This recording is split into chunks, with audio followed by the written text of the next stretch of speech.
ਇਹ ਜੀ ਚਾਚੇ ਹੋਰੀ ਮਸ਼ੀਨ ਨਾਲ ਕਣਕ ਵੱਢ ਰਹੇ ਨੇ।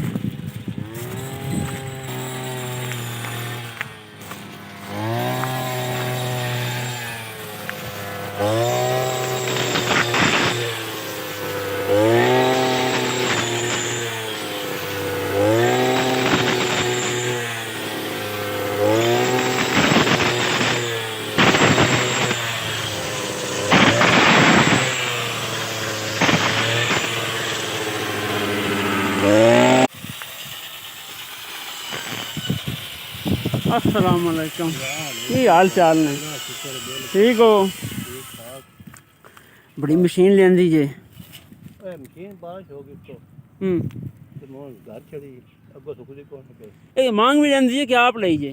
ओए अपनी है बात साजी जे कुर्बान आ ए कितनी बार छड़ दे ना रोज?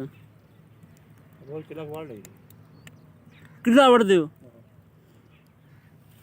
गाल टूटने दी सेध दी है। हां सेध दस किला उड़ी है ਇਹਨੇ ਕੀ ਠਹਿਰ ਤੇ ਇਹਨੇ ਕੀ ਪੈਟਰੋਲ ਪਾਉਂਦਾ ਕਿ ਡੀਜ਼ਲ ਪਾਉਂਦਾ? पेट्रोल ਸਹੀ ਹੈ। ਇਹ ਕਿੰਨੇ ਦੀ ਲੱਭ ਜਾਂਦੀ ਹੈ? 14 ਦੀ 14000 ਦੀ। ਇਹਦੇ ਕਿਹੜਾ ਨਹੀਂ ਹੁੰਦਾ ਮੋਢੇ ਨੇ ਦੇ ਨਾਲ? ਕਿਹੜਾ ਮੋ ਥੋੜਾ ਪਾਸ ਬਣਾਇਆ ਹੈ ਨਾ। ਅੱਲਾ ਹਾਂ ਇਹ ਤਾਂ ਸਹੀ ਹੈ। ਇਹ ਕੀ ਜਿਹੜੇ ਰੇਸ ਇੰਦੀ? नहीं नहीं रेस था ਸਹੀ ਹੈ। हां आ रेस ਠੀਕ ਆ ਦੰਦੇ ਨੇ ਇੰਦੇ ਇਹ ਜੀ ਦੰਦੇ ਨੇ ਇੰਦੇ ਨਾਲ ਘੁਮਾ ਕੇ ਤੇ ਘੁੰਮਦੀ ਜਾਂਦਾ ਇਹ ਪੱਖਾ ਵਿੱਚ ਤੇ ਵੱਡੀ ਜਾਂਦੀ ਹੈ। ਸਾਈਡ ਤੇ ਲਾਈ ਹੁੰਦੀ ਵੇਖੋ ਬੜੀ ਤਰਤੀਬ ਨਾਲ ਰੱਖ ਰਹੀ ਹੈ।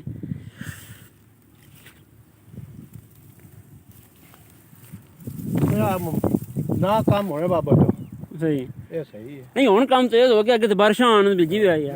आज ही लगा तो 9 किलो लगना है ना ना जो होना अवध बनी ते छुट्टी नहीं ये कितनी है अपनी कणक है सारी? कणक 5 किलो 5 किले सही। कितनी कबाड़ ले जाइंदे ना?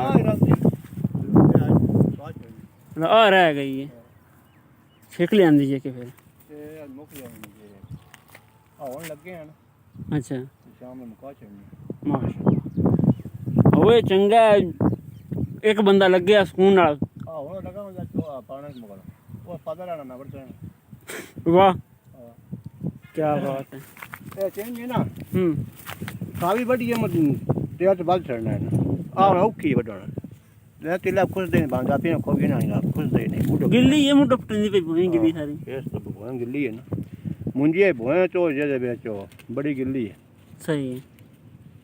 आज किधर आ इंजे आए एक माल लांदे पे ना को आए आज आला या ए किला वाट छोड़ दिना बड़ो तो कितना तेल सड़दा इंदा तेल ले ना होना जो भोए नहीं हां ਇਹਦੇ ਵਿੱਚ ਕੋਈ ਤਕਰੀਬਨ 7-8 ਸਾਲ ਜਾਣਾ 7-8 100 ਦਾ सही है। ए बा गिल्ली होने दे तेल चोखा लगदा सा। ਹਾਂ ਉਹ ਤੇ ਮਸੁੱਕੀ ਕਣਾ ਕੋ ਨਹੀਂ ਢੇਲਾਂ ਨਹੀਂ ਬਚਾਂਬਾ ਮਾਰੀ ਹੁੰਦੀ ਵਗਤ ਆ सही ਹਾਂ ਮੋਰ ਤੇਲ ਹੀ ਕੋਈ ਨਹੀਂ ਲੱਗਦਾ ठीक है। और अगली बार नाट हां ये मोटर एडी भारी भी कोई नहीं नहीं या कोई 5 किलो मार के सही है। और ये ऐस मशीन है दातरियां नाल सब तो सौखा हाल किला दिहाड़ी च बंदा बाड़ी छड़दा इंदे नाल। ऐसे लीक हो गई है अच्छा आ जगह पे ये पैर जो लीक है सही निकल लई है अच्छा ए इथों ਲੱਭ ਜਾਂਦੀ ਹੈ ਜਿਹੜੀ ਦੂਰੋਂ ਮੰਗਵਾਈ ਇਹ ਤੋਂ ਫਾਰੀ ਰਾਜ ਪਈਆਂ ਨੇ ਅੱਛਾ ਤੇ ਉਹਦੇ ਵਿੱਚ ਉਹ ਬੰਬਾਗੇ ਹੁੰਦੇ ਨੇ ਤੇ ਤੁਸੀਂ ਕਿੱਥੋਂ ਲੈਂਦੀ ਹੈ? ਉਹ ਜਾਂ ਤੋਂ ਲੈਂਦੀ ਹੈ ਹਾਂ ਸਹੀ ਹੈ ਉਹ ਤੋਂ ਮਤਲਬ ਕੰਮ ਜੀ ਠੀਕ ਹੈ।